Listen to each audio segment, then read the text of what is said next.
આશીર્વાદ દેજો. તમારે અમને દેવાના હોય, અમે થોડાક દઈ તમને. એને દ્યો કે કરોડપતિ બનજો એમ આશીર્વાદ દ્યો હા હારા. એમ આશીર્વાદ દ્યો. હારું ભગવાન તમારું હારું કરે. હા ભાઈ એમ દીકરા આપણી સેવા કરે બધાય. તમારી દીકરી જેમ સેવા કરે છે ને તમારી, એમ છે ને આખા જગતની દીકરીઓ અને દીકરાઓ છે ને બધાય ગઈઢિયાની સેવા કરવા જોઈએ.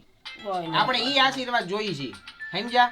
એટલે મિત્રો આ એમના દીકરી છે જે પ્રમાણે દાદીમાની સેવા કરે છે ને ઈ પ્રમાણે બધા જો દીકરા દીકરી એમના મમ્મી પપ્પાની સેવા કરે ને તો આ જગતની અંદર આપણે બીજા કોઈની કઈ જરૂર જ નથી. ખાવા પીવાનું તો ગમે ત્યાંથી આપણને મળી જાય, પણ સેવા કરવા વાળું માણસ મળી જાય ને મિત્રો, જે મોટી ઉંમરના વ્યક્તિઓ, એટલે આમાં જિંદગીમાં બીજું કઈ આપણે જોતું જ નથી. શું કેવું તમારું? નો કરે હો ધવલભાઈ, અમે હાથ સેવા કરવી હેલી છે. હાથ બેનું છે જમાયું એકે નથી આવવા દેતા. તો સેવા મિત્રો, સેવા જે પણ ગઈઢિયાની સેવા કરવી ને એટલે તમારે રાત દી એક થઈ જાય અને રાત દી એક કરવી ને તમારે તમારી જિંદગીમાંથી, એટલે ઈ બહુ મોટું કઠણ વાત છે મિત્રો. પણ આ જે બેનને છે ને આપણે સલામી કરવી પડે, કારણ કે ઈ એમના મમ્મીને અત્યારે 90-95 વર્ષે હજી સાચવે છે. એને જે ખાવું પીવું એ બધું બનાવી દે. ઈ કિલો દાળિયા ખાઈ જાય 3-4 દીમાં, તો ઈ કિલો દાળિયા દર 3-4 દીએ લઈ આવીને એને મમ્મીને આપી દે. તમારે આવું જ મારી ઘરે?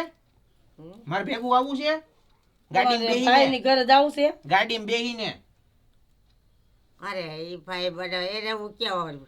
આપણે દર્શન કરવા જઈ. હું જુનાગઢ રહું છું. હવે ગિરનાર છે ને, ગિરનાર ન્યા ઉપર જાવું.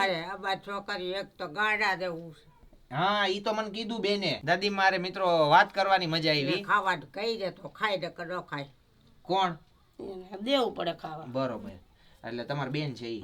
એટલે આમના જે નાના બેન છે એની માનસિક સ્થિતિ એ રીતની ખરાબ છે કે એને ઈ આમ જો સામે બાજુમાં જ છે ને, અહીંયા જ છે આવી રીતના, અહીંયા આવડું આ ઘરે ઈ રીતના જોઈ સામે બેઠા જ છે.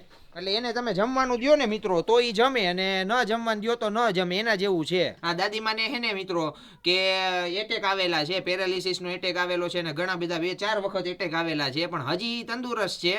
અને આ ઉંમરે મિત્રો બેઠા છે એટલે બહુ મોટી વાત કહેવાય. બસ તે ખાવા પીવાનું જો હું દર મહિને પૂછાડી જાય તમ તારે, જો કરિયાણું તો દર મહિને આપી જાય, બીજું કઈ ઘટે ઈ કહીજો. દાદીમાને બાકી હું લઈ જાય મારી ઘરે હાચવાય. આવું છે ને, ક્યાંય નો જાય મન મૂકી, બેનું ઘરે નો જાય. તો તમે આલો મારી ઘરે. એટલે દર મહિને આપણે મિત્રો આપણાથી બનતી એટલે સહાય કરવાની કોશિશ કરશું.